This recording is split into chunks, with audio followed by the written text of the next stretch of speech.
So I came across a couple articles this week that really speaks to the overall mantra of treating time as a commodity. And now the first article that I read was a really fascinating deep dive into the NFL's sort of worry as a whole, like as a league, for these two franchises that are moving to LA in the Rams and the Chargers, in the situation where they're not particularly winning. These are franchises. I mean, you're talking about the Rams, where they were just in the Super Bowl last year, so they were expected to be, on the come up, and they haven't done so hot this year. Then you also have the Chargers, which are just like their whole organization is kind of just a joke right now. But you have a situation where the NFL as a whole really thought that fans would switch their attention and thus their time and money from one city to a new city, whereas fans in San Diego and fans in St. Louis will just, just completely forget about their loyalties to the city that they live in, probably maybe the city that they grew up in, and they would just switch their NFL loyalty to their teams essentially leaving all of these economic opportunities, all of these entertainment opportunities for, the shiny bright lights of Los Angeles. Los Angeles being a transplant city who really only care about the Lakers and the Dodgers. You could make an argument that they cared about the Los Angeles Raiders back in the day, but LA just really isn't the biggest sports town. They have a lot of transplants there. They have a lot of entertainment options, and the NFL as a whole they wanted to move these franchises to this city in order to take advantage of that media market. But in this article, they really dive into just the internal conflicts that's going on within these billion-dollar owners who frankly just, they have millions and millions of dollars to spend on marketing and user sentiment, and they don't necessarily, they're kind of realizing, a few billion too late, that sports fans, just casual fans as a whole, aren't going to support a team that's winning by either watching it on TV or even attending a game live.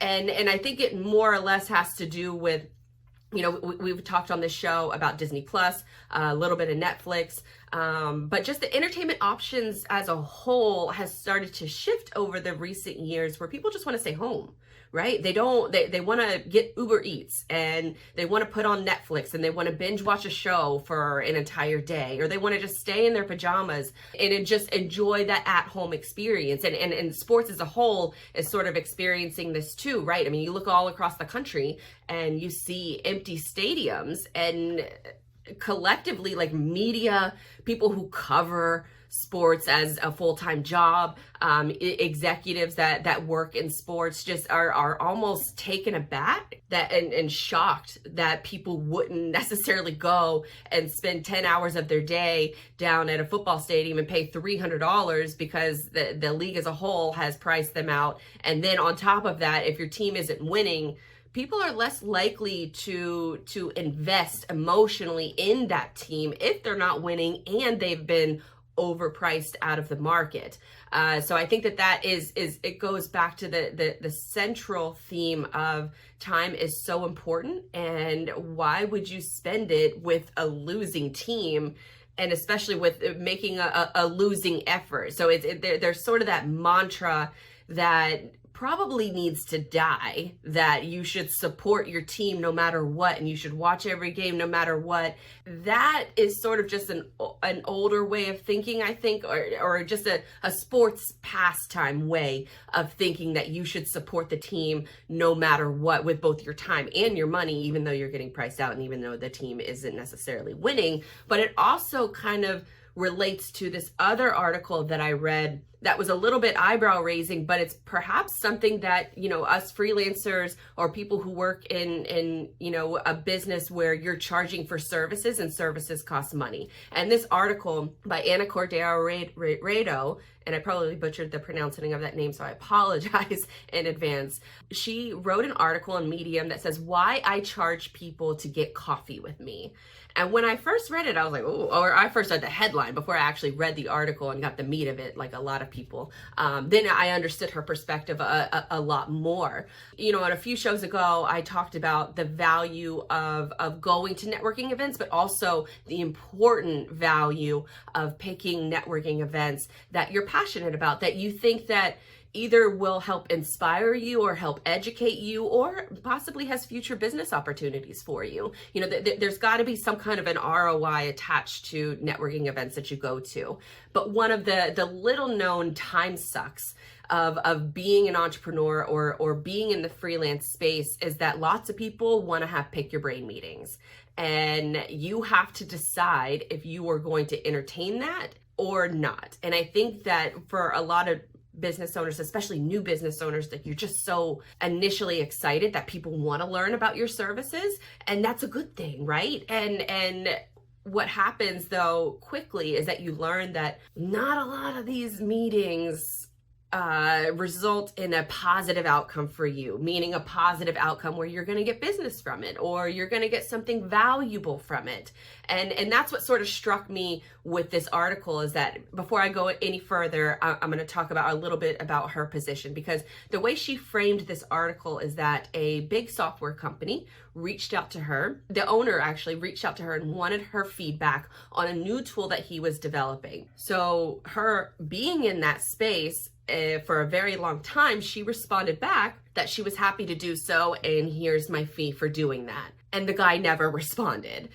He essentially was looking for free advice and did not expect to have her reply back. Well, no, I take that back, because he did respond, but he said, let me see if we have the budget for that, and then never responded back to her. So he did initially respond, so I take that part back, but he responded in a way that, like, look, this isn't going to happen unless you're going to give me some free advice here. So she was a little bit miffed at that, because she offers a lot of things as a service, and she charges, her time is her commodity. And so she wrote this article basically as an educational article for businesses and people who are looking for those pick your brain meetings to essentially stop asking for meetings like that. That you need to respect the freelancer's time, or you need to respect the marketer or whatever profession they're in. If time is a commodity for them, which it really is for any, you can make an argument that it really is for any business, but especially for freelancers where you have so little time in the day, and whatever time you spend at a pick your brain meeting, that's less time that you get to spend on your own business or helping paying clients. And so in this article, and this is a quote actually from that she used within the article itself. This isn't her saying it, but she says, or the article says, professional advice is valuable. So if you want it for free, then you'd better be willing to trade something in exchange, or have a strong enough relationship with the individual to get that advice for free. It says Joe Wiggins, he's a career trends analyst at Glassdoor. And so she further explains, now this is her talking, Anna Cordeorado. I'm just going to call her ACR. ACR says, it's something that women on the receiving end of these requests in particular would do well to remember. From offering to taking the minutes during meetings to organizing the birthday cake for colleagues, it's the female employees who tend to be the most visibly helpful. This cultural expectation of women as professional caregivers can often be detrimental to our own careers and personal boundaries.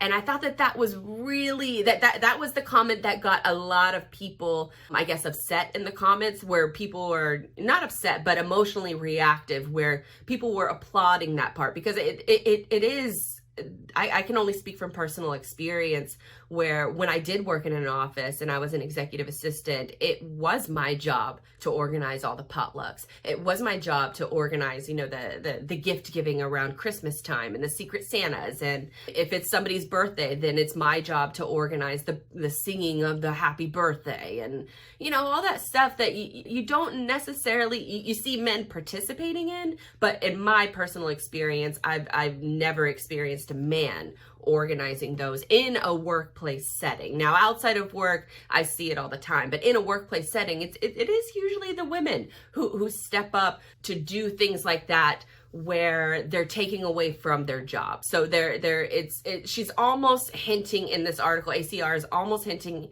that, women have a tough time saying no.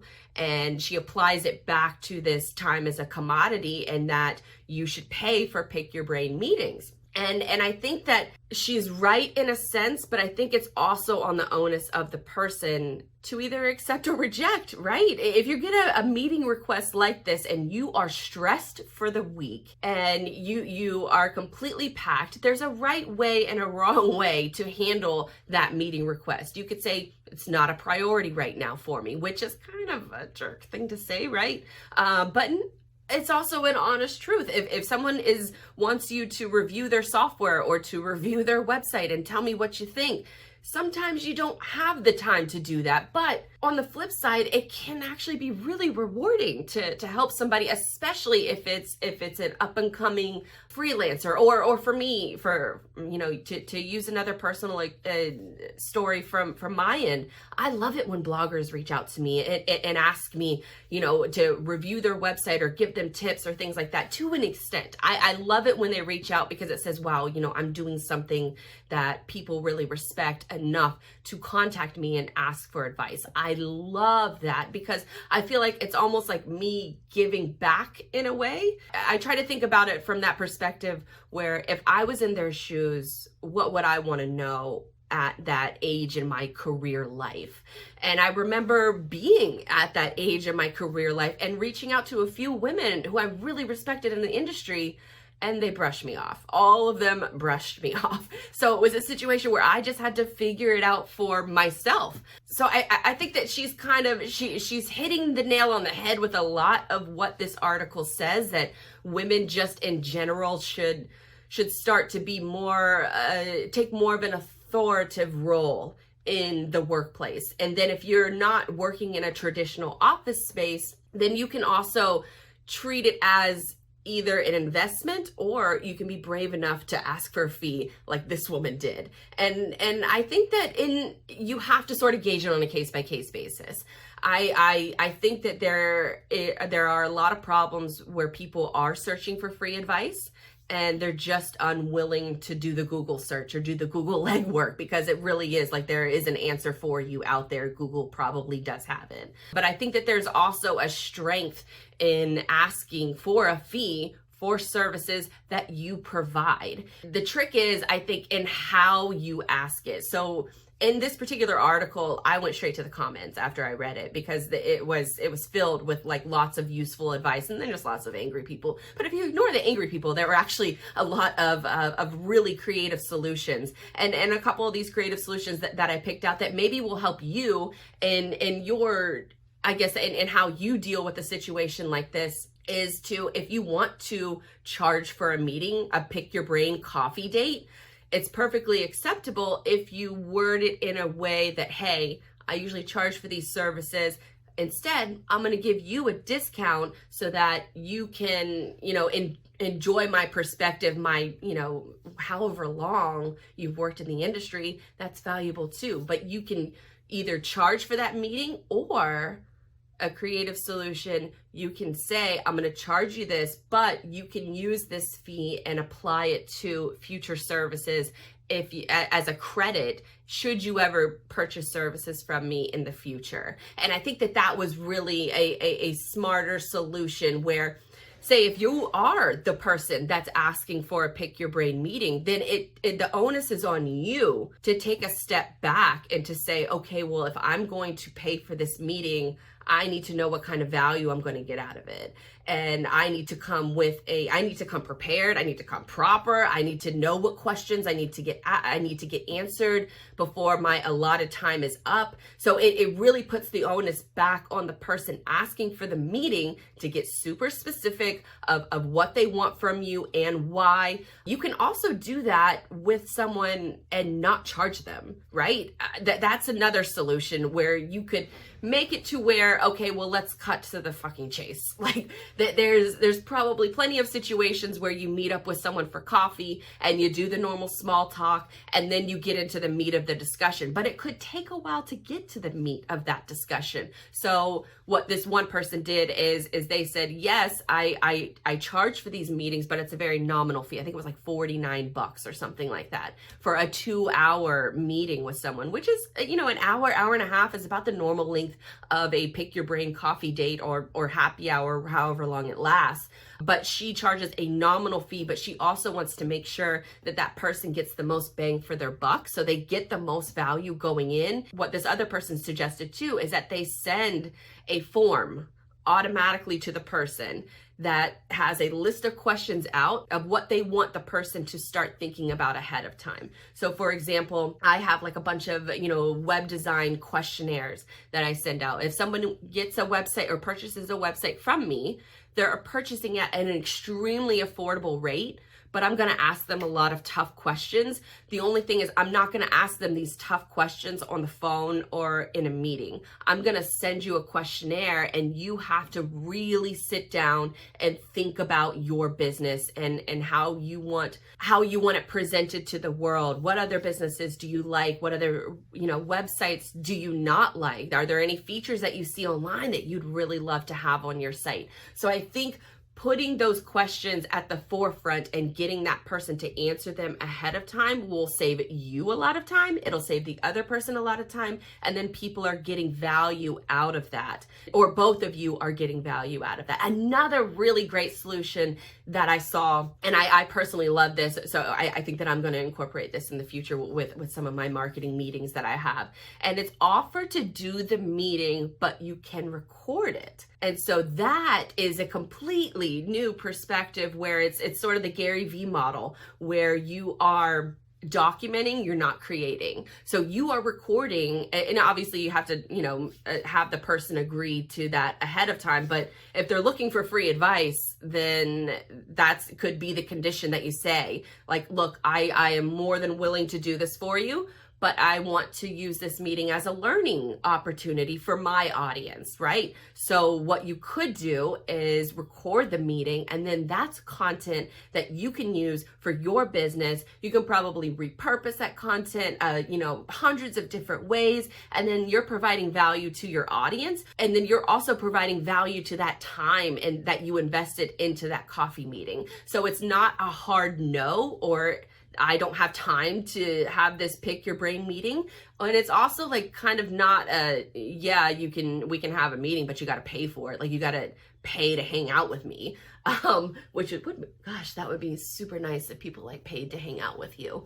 Or maybe it wouldn't, I don't know. I would have to think about that a little more. That was just a little like off tangent thought, but I love that requirement on if treating your time as a commodity. But during these pick your brain meetings, and you know, if your sports team has gone to shit, you can just more or less focus on how you can be the most productive throughout your day by ignoring your sports team. And then if somebody wants to have a little pick your brain meeting, then what you can do is you can say, okay, I just want to set up my camera phone, or I want to set up a couple little microphones to record this conversation. So then that way I can use it in the future for future content that will not only help the person that you're meeting with, but it'll help you and it'll help your audience that if you're not already creating content for, you absolutely should be.